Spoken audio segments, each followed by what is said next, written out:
Suplifters. The title says it is what it is because not all training sessions are created equal. Today I felt decently, however, I actually performed terribly. And I also thought that I shouldn't be that discouraged. However, you will basically see that I did my deadlift today, but I think that deadlifting 2 times a week is a bit too much, especially considering that I also do RDLs on one leg day. So I think I'll just do RDLs once or twice a week and just one serious deadlift session. So I didn't warm up a lot today. I mean, I did, but I really didn't do it for like an extremely long amount of time, right? And maybe that is a reason why I performed badly. However, basically the bar felt heavy, and I still tried to up the weight, because last week I did 110 kilograms for a 5x5, and now I try to do 115.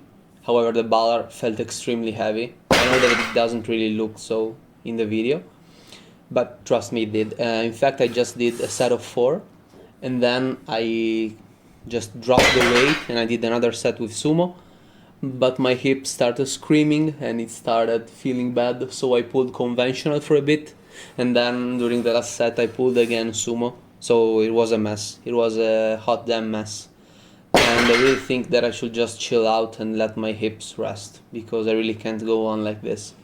It doesn't make any sense, and I believe that it's just gonna be ego lifting. So I think I will just cut back every type of hinging movement that gives me any kind of pain.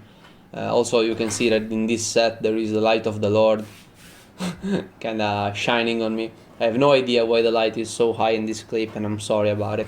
However, you can see that I struggled putting up 100 kilograms, both sumo and both conventional. However, it was almost like my body didn't want to do it. I was kind of telling my body to pull the weight up. However, my body was saying, no, you don't. Today we aren't gonna pull that. So I really had to do a lot of, I feel like my CNS is kind of fried. I always thought it was just central nervous system being fried. What does it mean? It's just stupid. But I think that lifting heavy every single day kind of takes something out of you, right? Anyway, you will see that I pulled conventional for a bit, so you can also see my form, since I just did it once for the camera and I was just like warming up. You can also see that I'm dancing and I'm doing some tip-tap in between one rep and the other.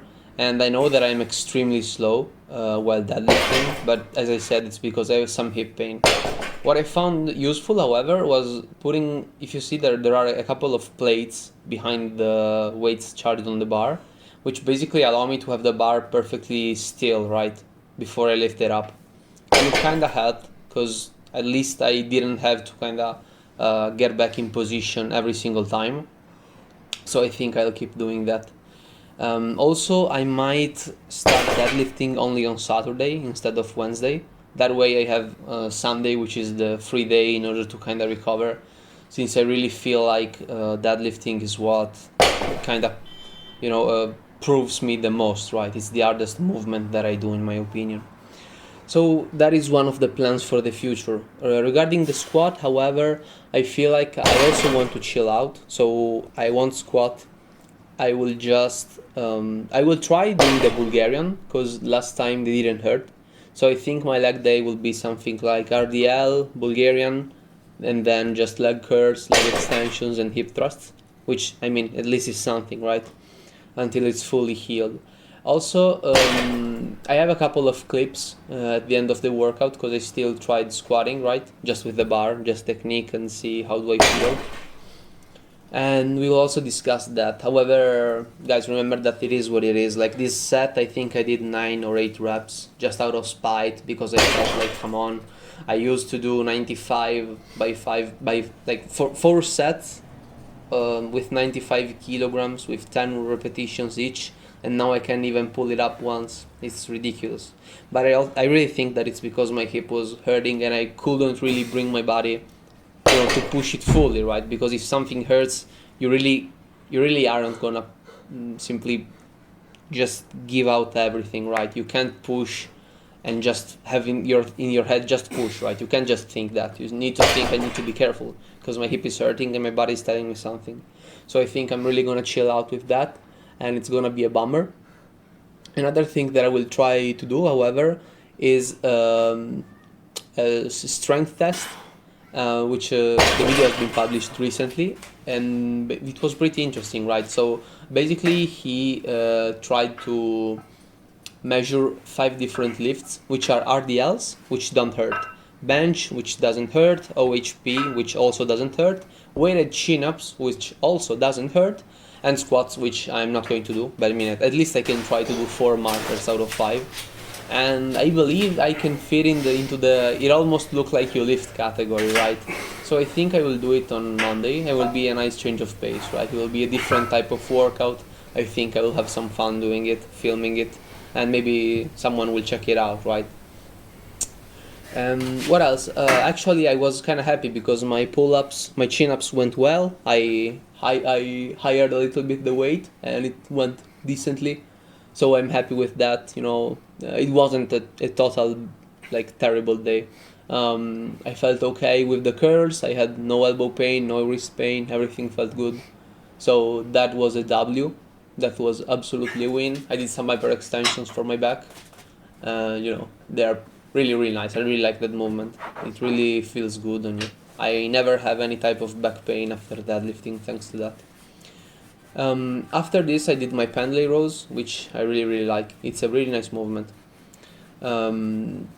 It's not bad. I really suggest you to try doing it if you can, because it really helps you isolating the back and engaging the rear delts while you pull. One thing that you need to be careful is to avoid hinging and kind of pulling all of your torso upwards, right? It should be staying as parallel to the floor as possible. You can see that I did like 10, then 8.5, 9.5, and 10. And the 8.5 is because of that, because I didn't really have straps, so I didn't have the best of the grips. And I can really feel the difference, man. Straps are something else. So maybe I had a little bit more. And then I did 9.5, which were decent, and just the last rep wasn't the best. And then I had a longer kind of, I basically rested for a little bit more than my 3 minutes because something happened, I really remember, and that's why I managed to hit 10. Just for the shrugs, however, they are super strong muscles, super resilient, you don't get tired. So yeah, it's just some volume, it's really, really light. I hired up the band, you can't really see it, however, it's a black one, so it's 40 pounds. And you see, it still feels good, I still feel in control, so maybe next time I will try to take another step backwards in order to increase the tension. And then I did my hammer curls, right? Which again, they felt pretty nice. I really enjoy them. I really like them because of the brachioradialis involvement. So the main message for today, I believe it is that, as I said, it is what it is, right? Don't worry, you can't really fix something that, like, you can fix something, but right now this is the situation, so you just need to accept it, right? I would love to squat, I would love to deadlift, however, my hips is telling me to lay down, and that's what I think I will do. Another thing that I started doing is doing some kind of rehabilitation works, right, in between sets, which I don't always record. But it's all stuff you can find on Squat University, and it's all the stuff for the hips, right? The hip airplane, I think he calls it, and all those kind of stuff. Because I can clearly see a hip shift while I squat, right? I kinda went to the right and then I go back straight again, but my bottom position is still different. I have some hip shift, and I really don't know how to fix it. I mean, there are some tutorials, but again, it's like the dorsiflexion, right? It's something that everybody says you can do, but it's really hard to actually see it getting fixed. However, I thought that maybe changing my heel height could have helped a bit. However, I really don't think so. I mean, it kinda did, because you can clearly see right now that with the 3 centimeters heels, I am a little bit straighter. However, I still don't feel like it's enough, right? There is still the hip shift, so it's not something about my dorsiflexion. And another thing I noticed is that with the 3 centimeters heels, I kind of feel more pressure in my left knee, especially in the back of the left knee, which is kind of weird. And I believe that is because of my really old injury, right? However, you can see how the position isn't perfect. It's far from it, and I'm clearly shifted on one side. Everything is shifted, man, right?